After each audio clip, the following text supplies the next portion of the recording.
J'ai le plaisir de m'entretenir aujourd'hui avec François-Olivier Hébert, chercheur postdoctorant et boursier du CRSNG au Centre d'innovation de recherche sur le cannabis de l'Université de Moncton.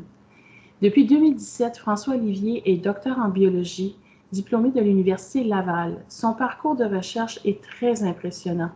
Tantôt au Québec, à Paris et bien sûr ici à Moncton, nous avons le privilège de le compter parmi nos chercheurs invités aux côtés du professeur David Joly du département de biologie de l'Université de Moncton. François-Olivier, bonjour. Bonjour. Je ne sais pas si cette introduction-là va à la hauteur de tes recherches, mais c'est vraiment impressionnant. Écoute, pourquoi avoir choisi l'Université de Moncton pour poursuivre tes recherches dans le domaine du cannabis médical?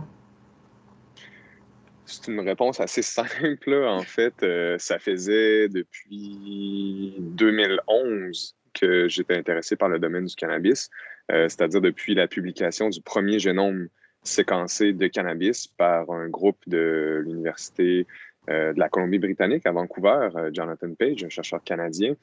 Donc ça m'a toujours intéressé. Puis depuis 2011, je cherchais une façon de faire de la science sur le cannabis. Puis, puisque c'était pas encore légal, c'était très difficile. J'ai cherché aux États-Unis, j'ai cherché dans l'Ouest, au Canada, mais peu de gens étaient prêts à accueillir un étudiant ou une personne pour faire la recherche dans ce domaine-là. Puis, c'est des gens qui m'ont envoyé l'annonce de post-doctorat de David Joly ici à l'université, puis qui me disait hey, toi, t'aimes ça le cannabis, tu connais ça, bah, tu devrais appliquer. Puis là, après 3 fois que quelqu'un m'a envoyé, enfin, après la troisième personne indépendante qui m'a envoyé l'annonce, ben là, j'ai dit OK, c'est sûr, je vais appliquer. Puis, tu sais, c'était vraiment ça que je cherchais depuis plusieurs années. Puis, il n'y avait que l'Université de Moncton qui m'offrait la possibilité de faire ça au Canada. Donc, c'est ici que je suis venu parce que l'Université de Moncton a cru bon de développer un programme de recherche sur le cannabis.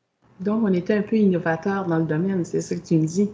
Tout à fait. Je pense que pour l'instant, si ça continue comme ça, les maritimes, l'Atlantique au Canada va être un des pôles de recherche sur le cannabis dans les prochaines années, là, si les efforts sont mis aux bons endroits pour développer ça davantage, là, certainement, oui.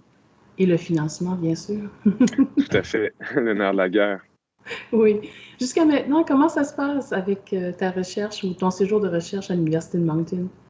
Ça se passe super bien. Ça se passe trop bien parce qu'on a trop de travail, ce qui est bon et mauvais à la fois parce qu'on peut pas tout faire, mais ça se passe bien. En fait, peu de temps après que je suis arrivé, il y a 2 ans, on a obtenu notre licence complète de cannabis pour faire pousser du cannabis de type drogue. Avant, c'était seulement du cannabis de type chanvre.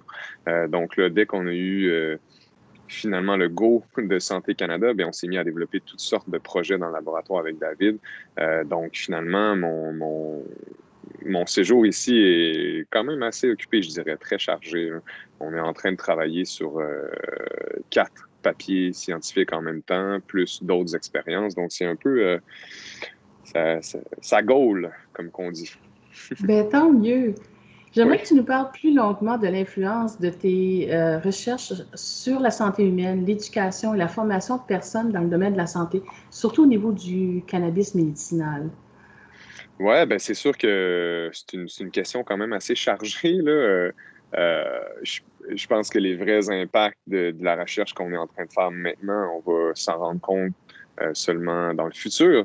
Mais je pense que l'impact le plus positif puis le plus grand qui ressort de tout ça, autant que ce soit par rapport à notre relation avec la plante, que ce soit juste par rapport au fondement biologique de la plante, c'est simplement l'acquisition de nouvelles connaissances, mais de connaissances qu'on a perdues tout simplement parce que ça a été illégal depuis les 80-90 dernières années.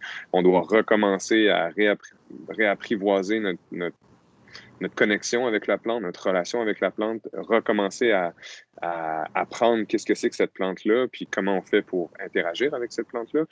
Donc, je pense que pour l'instant, les plus grandes retombées, c'est vraiment juste d'essayer de circonscrire nos connaissances, puis de nos connaissances scientifiques, puis d'amener ces connaissances scientifiques-là d'une façon intelligible puis comprenable à un plus grand nombre de personnes qui va pouvoir ensuite transformer la relation avec la plante, que ce soit des gens dans le public, des gens qui servent de la plante à des fins thérapeutiques. Ça peut être des gens qui supportent d'autres personnes qui consomment du cannabis à des fins thérapeutiques, que ce soit en situation palliative ou chronique.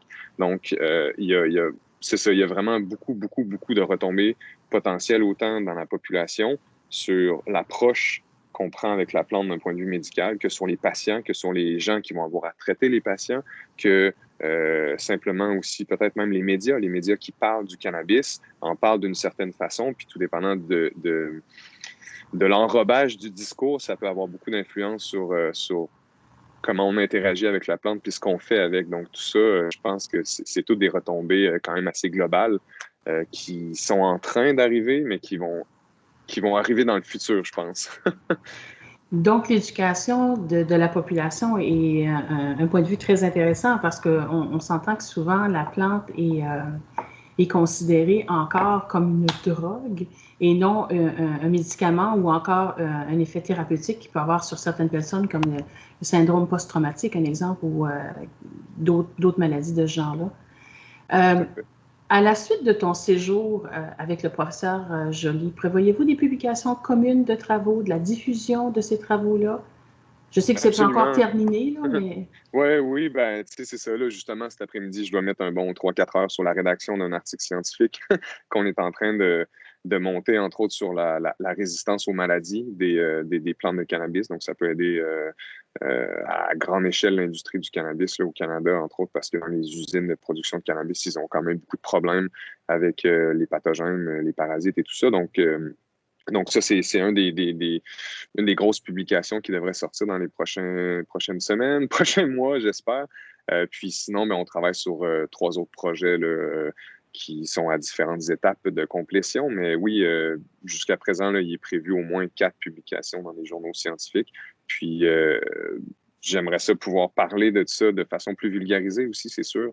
Une fois que ça va être fait, canné puis publié, ben là, après ça, on peut en parler. Donc, ça va être intéressant, oui, je dirais, les 6 à 12 prochains mois. Ah, ben c'est à lire et à voir, oui, c'est ça. Oui, tout à Pour nos fait. leaders de demain, as-tu des conseils à offrir pour des futures étudiantes ou étudiants qui aimeraient justement se diriger dans des études en biologie? Pourquoi les gens s'en iraient en biologie? Parce que ça semble très captivant, mais ton domaine de recherche est très large. La génomique, c'est très, très large et assez récent comme science également.